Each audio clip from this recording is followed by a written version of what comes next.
میں bus stop کی طرف جانے کے بجائے قبرستان والے راستے پر ہو لیا۔ جو ہی میں قبرستان کے قریب پہنچا مجھے کسی کی آواز سنائی دی۔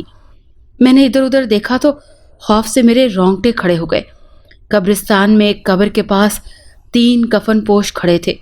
ان کے کفن ہوا سے لہرا رہے تھے، لیکن مجھے ان کے چہرے نظر نہیں آ رہے تھے کیونکہ ستاروں کی روشنی بہت مدھم تھی۔ میں نے خوفزدہ ہو کر اپنی رفتار بڑھا دی۔ شاید وہ مردے تھے۔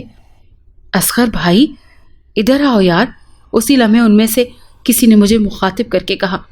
اپنا نام سن کر خوف سے میرے پسینے چھوٹنے لگے۔ میں نے جواب دینے کے بجائے اپنی رفتار بڑھا دی۔ اصغر یار بات تو سنو، ہم کب سے تمہارا انتظار کر رہے ہیں اور تم ہو کہ پرواہ ہی نہیں کر رہے ہو۔ مجھے دوبارہ وہی آواز سنائی دی۔ یہ سن کر میں نے ان کفن پوشوں کی طرف دیکھا تو وہ تینوں میری طرف بڑھ رہے تھے۔ میں دہشت زدہ ہو کر دوڑنے لگا۔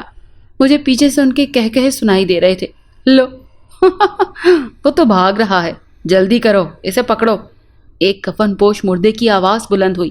رہنے دو، یہ کل رات ہمارا مہمان ہوگا، ہم نے اس کے ساتھ دوستی کا آغاز کر دیا ہے۔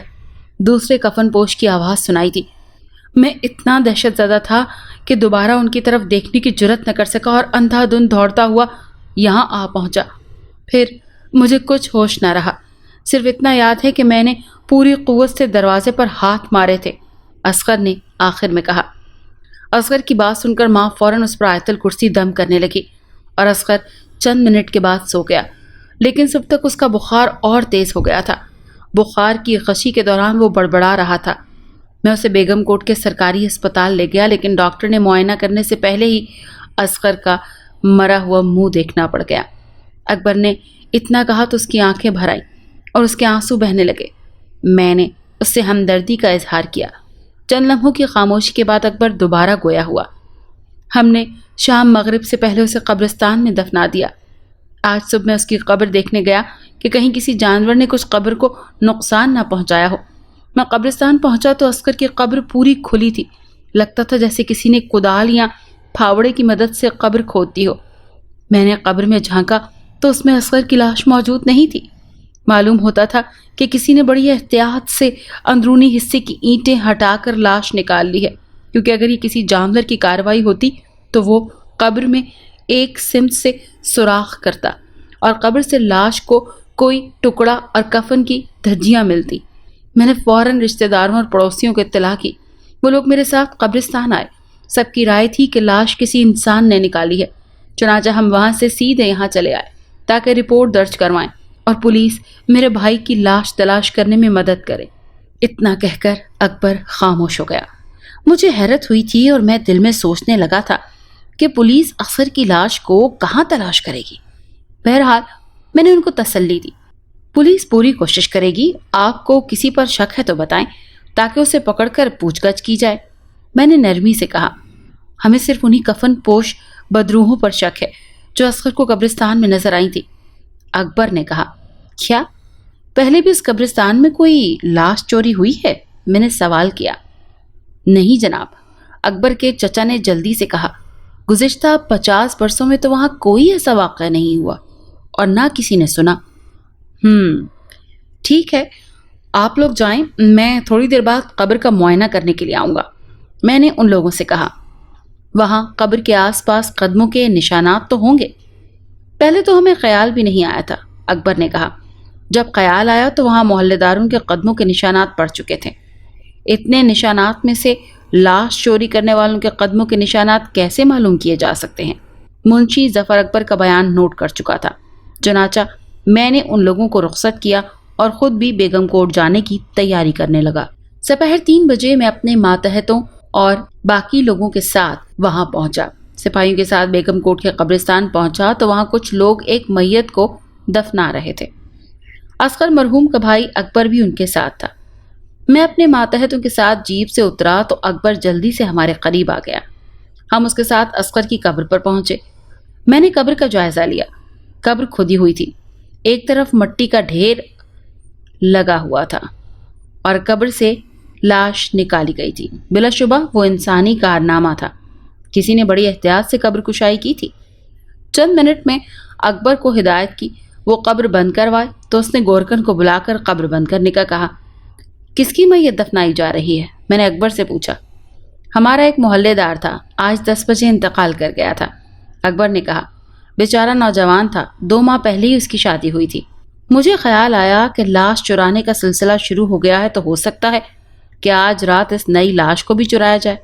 ٹھیک ہے، آج رات پولیس یہاں پہرا دے گی، لیکن یہ بات خود تک محدود رکھنا، کسی کو بتانے کی ضرورت نہیں ہے، میں نے اکبر سے کہا۔ واپسی تھانے آ کر میں شام تک ذہن میں پروگرام بناتا رہا۔ رات 8 بجے میں نے انسپکٹر نازک کو طلب کیا اور اس سے کہا کہ وہ وردی اتار کر سادہ لباس پہن لے۔ میں نے اسے اپنا پروگرام بتایا، وہ کافی سہم سا گیا تھا، وہ خود بھی نوجوان تھا۔ وہ سادہ لباس پہن کر آیا، اتنی دیر میں بھی سادہ کپڑے پہن چکا تھا۔ سردی سے بچنے کے لیے ہم نے جرسیاں اور مفلر لے لیے، سرکاری ریوالور بھی ہمارے پاس تھے، جبکہ میری ہدایت پر حوالدار نے ایک ٹارچ بھی اٹھا لی تھی۔ 9 بجے بیگم کوٹ کے بس اسٹاپ پر پہنچے۔ سرکاری جیپ ہماری نشاندہی کر سکتی تھی کہ ہم پولیس والے ہیں، اسی لیے ہم وہاں ٹیکسی میں آئے تھے۔ چائے کے تھرموس ہمارے پاس تھے۔ ہم نے وہاں ایک ہوٹل میں رات کا کھانا کھایا اور تھرموس میں چائے بھروا کر پیدل ہی سڑک کے کنارے آگے بڑھنے لگے۔ 2 فرلانگ کا فاصلہ طے کر کے ہم اس جگہ پہنچے جہاں سے ایک کچی سڑک بیگم کوٹ کی آبادی کے آخری حصے کی طرف جاتی تھی۔ اس کچے راستے کے دونوں جانب سبزیوں کے کھیت تھے۔ قبرستان کا فاصلہ 2-2.5 فرلانگ کے قریب تھا، جبکہ قبرستان سے آبادی بھی اتنے ہی فاصلے پر تھی۔ سردی کل کی نسبت کچھ زیادہ تھی اور اس کا سبب سپہر کے بعد چلنے والی تیز ہوا تھی۔ آسمان پر ہلکے ہلکے بادل بھی موجود تھے۔ میں نے نازک سے کہا کہ چادریں اوڑھ لینی چاہیے۔ اس نے سامان کے تھیلے میں سیاہ اونی چادریں نکالی، ایک مجھے دے دی اور ایک خود لے لی۔ ہم نے چادریں اوڑھی اور چہروں کو سرد ہوا سے بچانے کے لیے چہرے پر ناک تک مفرل لپیٹ لیے۔ پھر ہم کچے راستے پر چل پڑے۔ میں آج دفنائے جانے والے نوجوان کی قبر پر پہرا دینا چاہتا تھا۔ اصولاً تو مجھے چاہیے تھا کہ وہاں چند سپاہیوں کی ڈیوٹی لگا دیتا، لیکن میں ایڈونچر پسند ہوں اور مشکل کاموں میں ہاتھ ڈالنا میرا مشغلہ ہے، اسی لیے میں نے خود ہی اس نئی قبر کی نگرانی کا فیصلہ کیا تھا۔ مجھے یقین تھا کہ اصغر کی لاش چرانے والے اس نئی میت پر بھی ہاتھ صاف کرنے کی کوشش ضرور کریں گے، اور میں دیکھنا چاہتا تھا کہ وہ کون ہیں، عام انسان یا بدروہیں جنہیں اصغر نے دیکھا تھا اور جنہوں نے کہا تھا کہ آئندہ رات اصغر ان کا مہمان ہوگا۔ چادریں اوڑھ لینے سے ہم دیہاتی باشندے لگ رہے تھے۔ اول تو اس وقت سڑک پر دور دور تک کسی زیرو کا نام و نشان تک نہ تھا، اور اگر کوئی ہوتا بھی تو یہی سمجھتا کہ ہم اس علاقے کے رہنے والے ہیں۔ سب انسپکٹر نازک نے چادر کے نیچے تھیلا بغل سے لٹکا رکھا تھا، جس میں چائے کا تھرموس، 2 کپ اور 6 سیل والی ٹارچ تھی۔ ہم بڑے اطمینان سے چل رہے تھے۔ تاریکی میں ہم زیادہ دور تک نہیں دیکھ سکتے تھے۔ ہمیں روشنی کی ضرورت بھی نہیں تھی، کیونکہ ہمیں خود کو دوسروں کی نگاہوں سے ہر ممکن طور پر پوشیدہ رکھنا تھا۔ جب ہم قبرستان کے قریب پہنچے تو میری رسٹ واچ پر 10:30 بج رہے تھے۔ قبرستان تینوں اطراف سے گھنی جھاڑیوں اور درختوں میں گھرا ہوا تھا، صرف سڑک کی جانب سے کھلا تھا اور لوگ ادھر سے ہی قبرستان میں آیا جایا کرتے تھے۔ قبروں کی ابتدائی سڑک کے کنارے سے ہو رہی تھی۔ میں نے چند قدم پیچھے ہی رخ بدلا اور دائیں جانب چلنے لگا۔ اس جانب ایک کھیت تھا۔ قبرستان کا اس طرف شمال پہلو تھا اور ادھر درخت اور جھاڑیاں تھیں۔ سامنے سے قبرستان میں داخل ہونے میں یہ خطرہ تھا کہ اگر قبرستان میں کوئی موجود بھی ہوا تو ہمیں دیکھ لے گا۔ 15-20 قدم مغرب کی جانب چلنے کے بعد ہم نے قبرستان کی طرف رخ کر لیا۔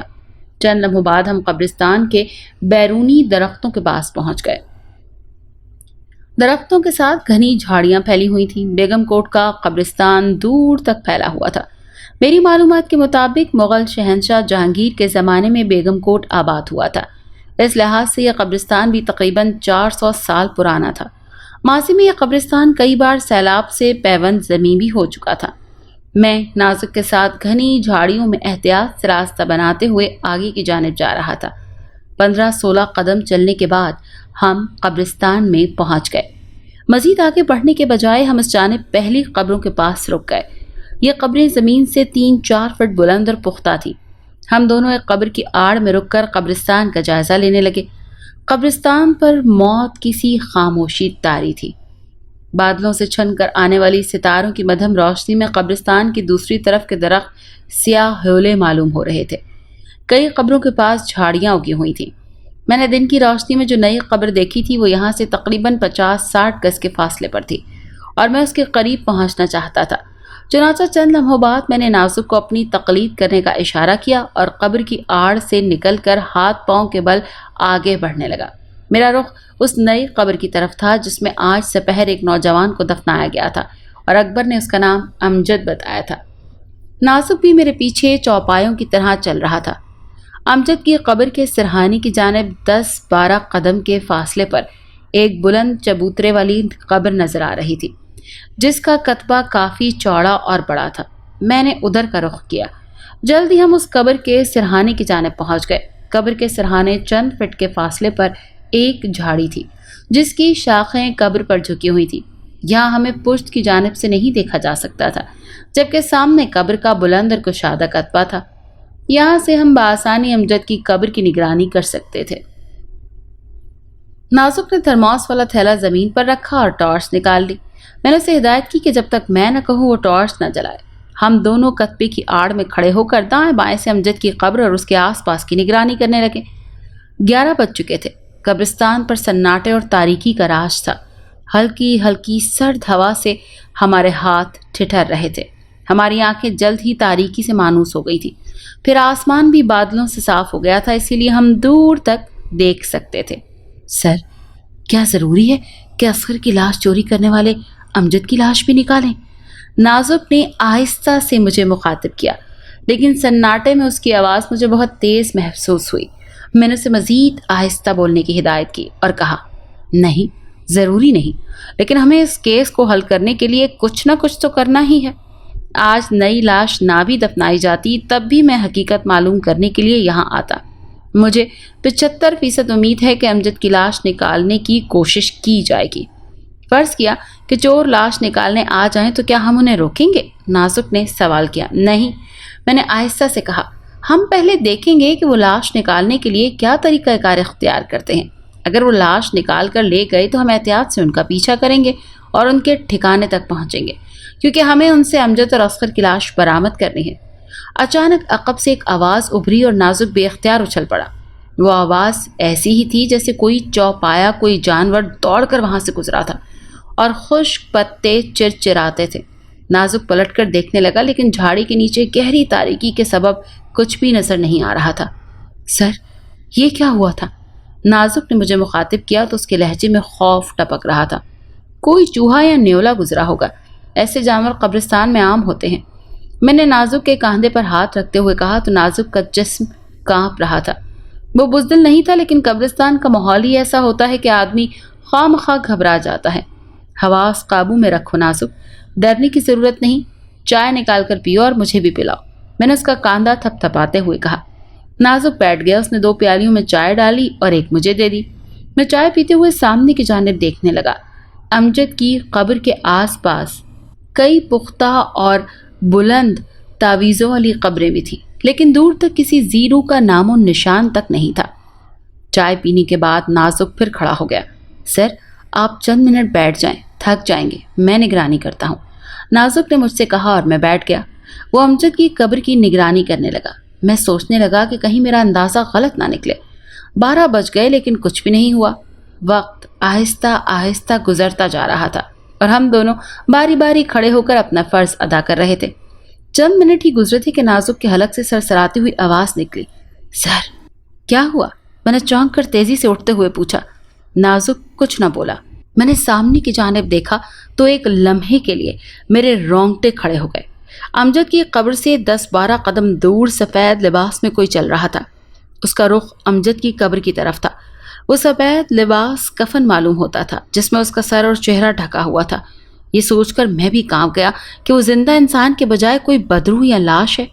سر، یہ تو کوئی بدروح ہے، نازک کانپتی ہوئی آواز میں سرگوشی سے بولا۔ شاید، مگر تم حوصلہ رکھو، ڈرو مت، میں نے آہستہ سے کہا۔ اپنا ریوالور نکال کر ہاتھ میں لے لو۔ اسی لمحے میری نظر بائیں جانب اٹھی اور میں چونک پڑا۔ اس طرف سے 2 کفن پوش بدروہیں امجد کی قبر کی سمت آ رہی تھی۔ نازک سمٹ کر میرے قریب ہو گیا۔ اس کا کاندھا میرے کاندھے سے ٹکرا رہا تھا اور میں بری طرح کانپ رہا تھا۔ اس کے منہ سے ہلکی ہلکی آواز نکل رہی تھی، شاید وہ آیت الکرسی پڑھ رہا تھا۔ میں نے بھی اپنی بغلی ہولسٹر سے ریوالور نکال کر ہاتھ میں لے لیا، مگر یہ احتیاطی تدابیر تھی، ورنہ میرا گولی چلانے کا کوئی ارادہ نہیں تھا۔ میں نے دائیں جانب دیکھا تو ادھر سے ایک بدرو آ رہی تھی۔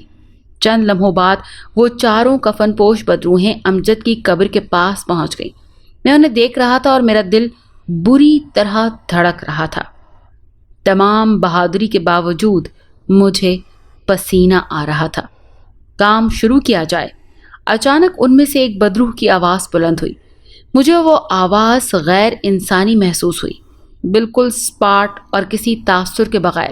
یقیناً وہ قبر کھودنے کا ارادہ رکھتے تھے۔ ٹھہرو، یہاں کوئی اور بھی ہے۔ دوسری بدروح کی آواز سنائی دی اور وہ چاروں ادھر ادھر دیکھنے لگے۔ نازک بری طرح کپ کپا رہا تھا۔ اسی لمحے ہمارے پیچھے جھاڑیوں سے پروں کی پرپراہٹ بلند ہوئی اور نازک کے حلق سے دبی دبی سی خوفزدہ چیخ نکل گئی۔ میں نے جلدی سے اسے سنبھالا تو وہ میرے ہاتھوں میں جھول گیا۔ دہشت کے مارے اس پر بے ہوشی طاری ہو گئی۔ میں نے سر گھما کر بدروحوں کی طرف دیکھا تو بے اختیار اچھل پڑا۔ وہ غائب ہو چکی تھی اور دور تک ان کا نام و نشان نہیں تھا۔ میں نے نازک کو زمین پر لٹا دیا۔ مجھے اس پر بے تحاشا غصہ آ رہا تھا۔ نہ جانے اس کی چیخ سن کر بدروہیں کہاں غائب ہو گئی تھی۔ میں دوبارہ قبر کی آڑ سے امجد کی قبر کی طرف دیکھنے لگا۔ شاید وہ کفن پوش بدروہیں دوبارہ نمودار ہوں۔ انسپکٹر کاشف! دفعتاً مجھے عقب سے کسی نے پکارا۔ میں بے اختیار اچھل پڑا۔ پلٹ کر دیکھا تو مجھے کوئی نظر نہیں آیا۔ جھاڑی کے نیچے گہری تاریکی تھی۔ میں نے جھک کر نازک کے ہاتھ میں دبی ہوئی ٹارچ نکالی اور سیدھا ہوا ہی تھا کہ مجھے وہی آواز دوبارہ سنائی دی۔ ٹارچ روشن مت کرنا انسپکٹر، اسی میں تمہاری بھلائی ہے۔ اس آواز نے کہا۔ کون ہو تم؟ سامنے آؤ، میں نے ہمت کر کے کہا۔ میں سامنے آ گیا تو دہشت کے مارے تمہارا کلیجہ پھٹ جائے گا۔ جواب میں آواز ابھری۔ تم اتنے بہادر نہیں ہو جتنا بننے کی کوشش کر رہے ہو۔ دیکھو تمہارے ہاتھ میں ریوالور کیسے بری طرح سے کانپ رہا ہے۔ اس نے ٹھیک ہی کہا تھا۔ خوف کے مارے میرے ہاتھ نہیں بلکہ پورا جسم ہی کانپ رہا تھا۔ میں نے ریوالور پر گرفت مضبوط کی۔ انسپکٹر کاشف، جاؤ یہاں سے، بھاگ جاؤ، اپنے ساتھی کو بھی لے جاؤ ورنہ صبح تمہیں اس کی لاش بھی نہیں ملے گی۔ آواز پھر سنائی دی۔ تمہارا زندہ انسانوں پر بس چلتا ہے، لیکن ہم مادی جسم سے آزاد روحیں ہیں۔ نہ ہمیں گرفتار کیا جا سکتا ہے اور نہ ہی ہم پر کوئی اثر ہوگا۔ میں تمہیں یہاں سے نکلنے کے لیے 5 منٹ کی مہلت دیتا ہوں۔ اگر اس وقفے میں تم یہاں سے دفع نہ ہوئے تو مجبوراً ہمیں امجد کے بجائے تمہارے خون پر گزارا کرنا پڑے گا۔ بدروح کی دھمکی سن کر دہشت کی شدت سے میرا بدن پسینے میں تر ہو رہا تھا اور میرے بدن پر لرزہ طاری تھا۔ کئی لمحے گزر گئے مگر وہ پراسرار آواز دوبارہ نہ سنائی دی۔ میں سوچ رہا تھا کہ مجھے کیا کرنا چاہیے، بدروح کے حکم کی تعمیل یا اپنے فرض کی ادائیگی۔ مجھے احساس ہو رہا تھا کہ میں نے فورس کے بغیر وہاں آ کر غلطی کی تھی۔ اگر میں 6-7 سپاہیوں کو ہمراہ لے آتا تو شاید یہ نازک صورتحال نہ ہوتی اور بدروح کو بھی مجھ سے مخاطب ہونے کی جرأت نہ ہوتی۔ میں اپنے خوف پر قابو پانے کی کوشش کر ہی رہا تھا۔ شاید بدروح وہاں سے چلی گئی تھی۔ میں نے پلٹ کر امجد کی قبر کی سمت دیکھا تو وہاں کفن پوش بدروہیں دوبارہ نمودار ہو چکی تھی، لیکن اس مرتبہ ایک بدروح کے پاس ایک کدال دکھائی دے رہی تھی۔ میں سمجھ گیا کہ اب وہ کدال سے امجد کی قبر کو کھودیں گے۔ چلو شروع ہو جاؤ، ایک بدروح کی ہلکی سی آواز سنائی دی۔ شاید انہیں اب میرا خوف نہیں رہا تھا یا پھر انہیں یقین تھا کہ میں قبرستان سے جا چکا ہوں۔ حالانکہ بدروح کی طرف دی گئی مہلت میں نے ابھی 2 منٹ ہی گزرے تھے۔ کدال بردار بدروح امجد کی قبر کے سرہانے کی جانب آئی اور پھر کدال سے قبر کھودنے لگی۔ نازک بے ہوش پڑا تھا اور میں تنہا ان کا تعاقب نہیں کر سکتا تھا کہ ان کا ٹھکانے تک جا پہنچوں۔ چنانچہ ضروری تھا کہ میں انہیں امجد کی لاش چوری کرنے سے روکتا۔ میں نے فوراً ہی ٹارچ کا رخ ان کی طرف کر کے ٹارچ روشن کر دی۔ طاقتور فلش لائٹ کا دائرہ امجد کی قبر اور بدروحوں پر پڑا تو وہ بدروہیں فوراً ہی چیختی ہوئی دائیں بائیں بھاگنے لگی۔ ٹھیک اسی لمحے عقب سے کوئی بھاری چیز میری پشت سے ٹکرائی۔ میرا سر قبر کی سنگی کتبے سے ٹکرایا اور میں کراہتے ہوئے گر گیا۔ ٹارچ میرے ہاتھ سے چھوٹ کر بجھ گئی اور مجھے کوئی ہوش نہ رہا۔ آنکھ کھلی تو اجالا پھیل رہا تھا۔ میرے سر میں شدید درد تھا۔ میں نے اپنے سر پر ہاتھ پھیرا تو وہاں گومڑا بھرا پڑا تھا۔ میں تیزی سے اٹھ کر امجد کی قبر کی طرف دیکھا تو قبر کھودی ہوئی تھی۔ سورج ابھی طلوع نہیں ہوا تھا۔ میں نے ٹارچ اٹھائی اور دوڑتا ہوا امجد کی قبر کے پاس پہنچا۔ قبر میں تاریکی تھی۔ میں نے قبر میں ٹارچ کی روشنی ڈالی اور طویل سانس لے کر رہ گیا۔ قبر خالی پڑی تھی اور اس میں سے امجد کی لاش غائب تھی۔ یقیناً میری بے ہوشی کے دوران بدروحیں وہاں سے لاش نکال کر لے گئی تھیں۔ میں پریشان ہو گیا۔ مجھے امید تھی کہ سورج نکلتے ہی امجد کے عزیز اس کی قبر دیکھنے آئیں گے، اور اگر انہوں نے مجھے دیکھ لیا تو پولیس پر سے ان کا اعتماد اٹھ جائے گا۔ پولیس کی موجودگی میں لاش چوری کر لی گئی تھی۔ چنانچہ میں جلدی سے واپس آیا جہاں نازک بے ہوش پڑا تھا۔ میں نے اسے ہوش میں لانے کی تدبیر کی تو چند لمحوں بعد ہی وہ ہوش میں آ کر بیٹھ گیا۔ کیا ہوا سر؟ وہ حیرت سے ادھر ادھر دیکھتا ہوا بولا۔ فی الحال تو یہاں سے نکل چلو، راستے میں بتاؤں گا، میں نے تیزی سے کہا۔ چند لمحوں بعد ہم جس طرف سے قبرستان میں داخل ہوئے تھے اسی طرف سے باہر آئے اور مین روڈ کی طرف بڑھنے لگے۔ میں نے راستے میں نازک کو بتایا کہ کس طرح امجد کی لاش چوری کر لی گئی ہے۔ تمہاری بزدلی کے سبب یہ سب کچھ ہوا ہے، میں نے تلخ لہجے میں کہا۔ اگر تم نہ چیختے تو بدروحوں کو ہمارا پتہ نہ چلتا۔ سوری سر، نازک نے بہت دھیمے لہجے میں کہا۔ مگر میں کیا کرتا سر، بدروحوں نے ہماری بو سونگھ لی تھی۔ بس بس چپ رہو، تمہاری حماقت نے ساری محنت ضائع کر دی، میں نے جل کر کہا۔ بس بس اور مت کچھ کہنا۔ ہم بس کے ذریعے واپس شادرہ پہنچے۔ تھانے پہنچ کر میں نے منشی ظفر کو ہدایت کی کہ لاش چوری کا کیس آئے تو وہ رپورٹ درج کر لے۔ پھر میں نے اپنے کوارٹر میں آ کر غسل کیا اور ناشتہ کر کے کچھ دیر کے لیے سو گیا۔ 11 بجے میں تیار ہو کر آفس پہنچا تو منشی ظفر سے پتہ چلا کہ امجد کے لواحقین لاش چوری کی رپورٹ درج کرانے کے لیے آئے تھے۔ شام کے وقت میں نے ایک سپاہی کو بیگم کوٹ بھیجا، یہ معلوم کرنے کے لیے کہ کوئی نئی مرگ تو نہیں ہوئی۔ 1 گھنٹہ بعد اس نے آ کر بتایا کہ ایک عورت کا انتقال ہوا جو 2 بچوں کی ماں تھی اور 4 دن پہلے ٹریفک حادثے میں شدید زخمی ہو گئی تھی۔ اس کا نام بانو اور عمر 21 برس تھی۔ جب وہ یہاں بیگم کوٹ پہنچا تو بانو کا جنازہ قبرستان کی طرف لے جایا جا رہا تھا۔ یہ بھی معلوم ہوا کہ اس کی لاش چوری ہونے کے خدشے کے پیش نظر اس کا شوہر فیصل چند افراد کے ہمراہ آج رات بانو کی قبر پر پہرا دے گا۔ اس طرح اس اطلاع کے بعد میں نے نازک کو طلب کر کے کہا کہ میں آج رات پھر بیگم کوٹ جا رہا ہوں، وہ تیاری کر لے۔ اگرچہ نازک نے گزشتہ رات ہمت سے کام نہیں لیا تھا، لیکن میرے ماتحتوں میں اس سے زیادہ مناسب اور کوئی نہیں تھا۔ رات کے 11 بجے ہم بیگم کوٹ کے قبرستان میں اسی جانب داخل ہوئے جدھر سے گزشتہ رات آئے تھے۔ قبرستان کے تقریباً وسط میں ایک قبر پر 4 افراد پہرا دے رہے تھے۔ قبر کے بائیں جانب الاؤ روشن تھا، جبکہ قبر کے تعویذ پر جلتی ہوئی لالٹین رکھی گئی تھی۔ آگ اور لالٹین کے سبب وہاں خاصی روشنی تھی، لیکن ہمیں ان سے چھپ کر قبرستان کی نگرانی کرنا تھی۔ چنانچہ ہم دبے پاؤں قبروں کی آڑ لیتے ہوئے بانو کی قبر کے بائیں طرف ایک اونچے تعویذ والی قبر کے پہلو میں جا کر بیٹھ گئے۔ وہاں سے بانو کی قبر تقریباً 15 قدم کے فاصلے پر تھی۔ پہرا دینے والے افراد قبر کی دوسری جانب الاؤ کے گرد بیٹھ کر باتیں کر رہے تھے۔ آسمان پر شام سے ہی گہرے بادل چھائے ہوئے تھے۔ بارش کا امکان تھا، اسی لیے ہم اپنی چھتریاں ساتھ لائے تھے۔ الاؤ کی روشنی میں پہرا دینے والے 4 افراد کی شکلیں واضح نظر آ رہی تھیں۔ وہ صحت مند اور ہٹے کٹے نوجوان تھے اور ان کی عمریں بھی 30 برس سے کم تھی۔ ان میں سے ایک بانو کا شوہر فیصل تھا، جس کا حلیہ مجھے سپاہی نے بتایا تھا۔ میں چاہتا تھا کہ وہ 4 وہاں سے چلے جاتے یا چھپ کر پہرا دیتے۔ میں نے سن رکھا تھا کہ بدروحیں آگ سے ڈرتی ہیں، اسی لیے مجھے اندیشہ تھا کہ آگ کی موجودگی میں بدروحیں آج نہیں آنے والی، جبکہ میری خواہش تھی کہ وہ بدروحیں آئیں تاکہ میں ان سے اپنی گزشتہ رات کی شکست کا بدلہ لے سکوں، ان کا تعاقب کر کے ان کے ٹھکانے تک پہنچ سکوں۔ اس کے لیے ضروری تھا کہ وہ 4 پہرےدار قبر سے دور ہٹ جاتے اور آگ بھی بجھا دیتے، لیکن میں انہیں وہاں سے ہٹا نہیں سکتا تھا، کیونکہ اس طرح تو ان لوگوں کو ہماری موجودگی کا بھی پتہ چل جاتا۔ بدروحیں آج بھی لاش نکال کر لے جانے میں کامیاب ہو جاتی تو سارا الزام پولیس پر آ جاتا۔ اتفاق سے 1 گھنٹہ بعد ہلکی ہلکی بوندا باندی شروع ہو گئی۔ ہم نے فوراً چھتریاں کھول لیں۔ بارش سے آگ بجھنے لگی، پھر لالٹین بھی بجھ گئی، لیکن وہ 4 وہاں بیٹھے رہے۔ چند لمحوں بعد آگ پوری طرح بجھ گئی اور وہاں اندھیرا پھیل گیا۔ بارش تیز ہونے لگی۔ بارش کی بوندیں قبر کے تعویذ پر گرنے سے ہم پر بھی چھینٹے پڑ رہے تھے اور ہماری گرم چادریں گیلی ہوئی جا رہی تھی۔ فیصل بھائی، بارش میں چوروں کے آنے کی امید نہیں ہے، ہمیں چلنا چاہیے، فیصل کے ایک ساتھی نے اس کو آواز دی۔ ہاں یار، چوروں نے آنا ہوتا تو اب تک آ چکے ہوتے، دوسرے نے کہا۔ تم لوگ جانا چاہو تو بے شک چلے جاؤ، میں تنہا ہی پہرا دوں گا، فیصل نے کہا۔ پاگل تو نہیں ہو گئے ہو یار، ایک اور آدمی بولا۔ یہاں بارش میں کب تک بھیگتے رہو گے؟ صبح تک تو تمہیں نمونیا ہو جائے گا۔ میں اور نازو خاموشی سے ان کی باتیں سن رہے تھے۔ چند لمحوں کی بحث کے بعد فیصل وہاں سے جانے پر راضی ہو گیا۔ انہوں نے بجھی ہوئی لالٹین اٹھا لی اور وہاں سے رخصت ہو گئے۔ ان کے جانے کے بعد نازک اور میں تھرماس میں لائی ہوئی چائے پینے لگے۔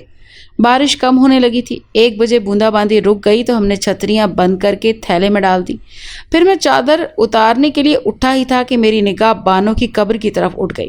میں جلدی سے دوبارہ بیٹھ گیا۔ میں نے قبر کے تعویذ سے ذرا بلند ہو کر دوبارہ اس طرف دیکھا تو نازک نے بھی میری تقلید کی۔ بانو کی قبر کے پاس 5 کفن پوش بدروہیں موجود تھیں اور ایک کے پاس کدال تھی۔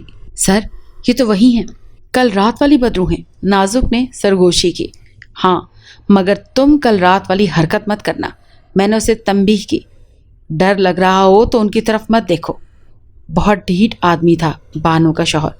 اچانک بدروہوں میں سے ایک کی آواز بلند ہوئی، ہاں، اس کی قسمت اچھی تھی کہ چلا گیا۔ دوسری بدروہ نے ہنس کر کہا، ورنہ ہمیں دیکھ کر اس کا دم نکل جاتا۔ شکر ہے آج انسپیکٹر کاشف نہیں آیا، ورنہ کافی دیر ہو جاتی۔ ایک بدروہ نے کہا، وہ بیچارہ ہماری دہشت سے بخار میں پھٹک رہا ہوگا۔ کدال بردار کفن پوش نے کہا، خیر تم اپنا کام کرو، پہلے ہی کافی دیر ہو چکی ہے۔ پہلی بدروہ نے کہا تو کدال بردار بدروہ قبر پر کدال چلانے لگی۔ مجھے اپنے قریب نازک کی تیز سانسیں سنائی دے رہی تھی۔ یقیناً وہ خوفزدہ ہو گیا تھا۔ ایک بدروہ قبر کھود رہی تھی اور 3 بدروہیں اپنے ہاتھ سے مٹی ایک طرف ہٹانے میں مصروف تھیں۔ میں نے بڑی بے تابی سے ان کو جائزہ لے رہا تھا۔ 15 منٹ بعد بدروہیں قبر میں اتر گئیں۔ انہوں نے قبر میں سے کفن میں لپٹی ہوئی لاش نکال کر باہر کھڑی بدروہ کے سپرد کی اور پھر خود بھی قبر سے نکل آئیں۔ نازک اور میں دم سادے ان کی نقل و حرکت دیکھ رہے تھے۔ ایک بدروہ نے بانو کی لاش اپنے کاندھے پر ڈالی، پھر وہ 5 بدروہیں مغرب کی سمت چل دیں۔ بدروہوں کو جاتے دیکھ کر میں نے نازک سے سرگوشی کی کہ آؤ، احتیاط سے ان بدروہوں کا پیچھا کرنا ہے۔ ہم اپنی جگہ سے اٹھے اور قبروں کی آڑ لیتے ہوئے مغرب کی سمت بڑھنے لگے۔ کفن پوش بدروہیں جلد ہی اس جانب واقع جھاڑیوں اور گھنے جنگلوں میں داخل ہو کر ہماری نگاہوں سے اوجھل ہو گئیں۔ ہم کچی اور گیلی زمین پر احتیاط سے قدم جماتے ہوئے ان درختوں کے پاس پہنچے۔ یہ جگہ اس مقام سے تقریباً 20 قدم کے فاصلے پر تھی جہاں بدروہیں جھاڑیوں میں داخل ہوئی تھیں۔ ہم دونوں بھی جھاڑیوں میں گھس گئے۔ جھاڑیوں سے گزر کر ہم کھلی جگہ پر آئے تو ہمیں بدروہیں کھیتوں کے درمیان ایک پگ ڈنڈی پر چلتی ہوئی نظر آئیں۔ ہلکی ہلکی ہوا میں ان کے کفن لہرا رہے تھے۔ ہمارے سامنے قد آمد جوار کے کھیت تھے۔ ہم ان کھیتوں کے پہلو میں بدروہوں کے متوازی چلنے لگے۔ میں نے نازک سے 1 قدم آگے چلنا ہی مناسب سمجھا۔ سر، وہ کہاں جا رہی ہیں؟ سر بتائے نا، نازک نے چلتے ہوئے پوچھا۔ ارے معلوم نہیں، لیکن جلد ہی معلوم ہو جائے گا، میں نے آہستہ سے کہا۔ کھیتوں کی آڑ میں چلتے ہوئے بدروہیں نظر نہیں آ رہی تھی، لیکن جب کھیت ختم ہوئے تو کچھ فاصلے پر اندھیرے میں ڈوبی کسی عمارت کا ہیولا دکھائی دینے لگا۔ بدروہیں اس عمارت کی سمت بڑھ رہی تھی، شاید وہی عمارت ان کی منزل تھی۔ عمارت تک راستے میں کوئی فصل نہیں تھی، اسی لیے ہم محتاط ہو کر چلنے لگے۔ 10 منٹ کے بعد وہ بدروہیں عمارت کے گرد موجود درختوں کی آڑ میں پہنچ کر نگاہوں سے اوجھل ہو گئیں تو میں نے اپنی افتاد بڑھا دی۔ نازک بھی تیزی سے قدم اٹھانے لگا۔ اسی خیال سے خوشی کے مارے میرا دل اچھل رہا تھا کہ میں نے بدروہوں کا مسکن معلوم کر لیا۔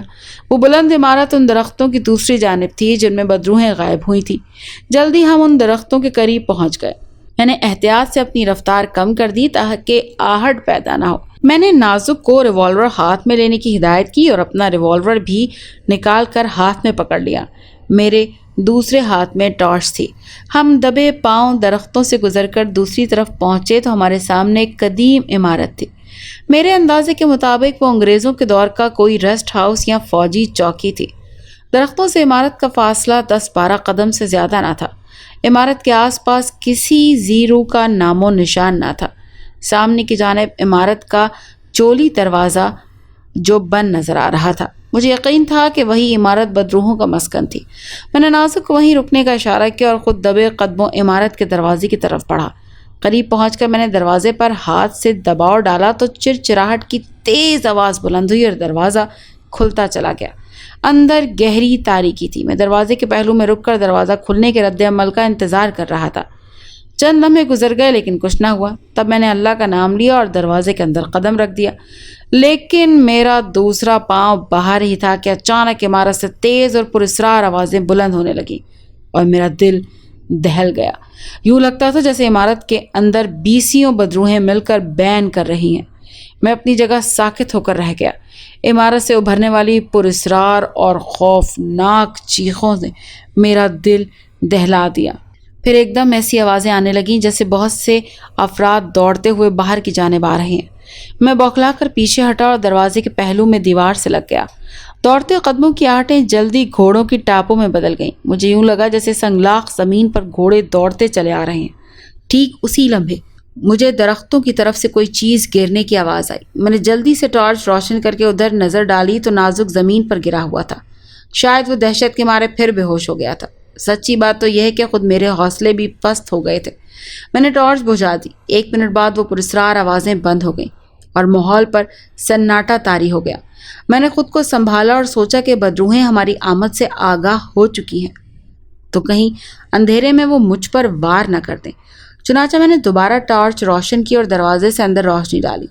سامنے ایک راہداری تھی جس میں خرد گھاس اگی ہوئی تھی۔ راہداری کے دونوں جانب 5-6 کمروں کے آثار دکھائی دے رہے تھے جن کے دروازے غائب تھے۔ البتہ راہداری کے اختتام پر ایک دروازہ موجود تھا۔ وہ دروازہ بند اور کافی پرانے ڈیزائن کا تھا۔ میں نے ایک مرتبہ پھر اندر قدم رکھا لیکن اس بار کچھ نہ ہوا۔ تب میں ہمت کر کے عمارت میں داخل ہو گیا۔ راہداری میں اگی ہوئی خودرو گھاس میرے گھٹنوں تک بلند تھی۔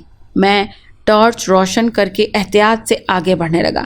جو ہی میں ایک کمرے کے دروازے کے خلا کے سامنے پہنچا، کوئی سیاہ رنگ کی چیز اندر سے ایک دم نکل کر مجھ سے آ ٹکرائی اور میرے ہاتھ سے ٹارچ گر گئی۔ میرے حلق سے بے ساختہ چیخ نکلی اور میں لڑکھڑاتا ہوا بائیں جانب کی دیوار سے جا ٹکرایا۔ ٹارچ گرتے ہی بجھ گئی اور وہاں مکمل اندھیرا پھیل گیا۔ اس لمحے عمارت غیر انسانی کہکہوں سے گونجنے لگی۔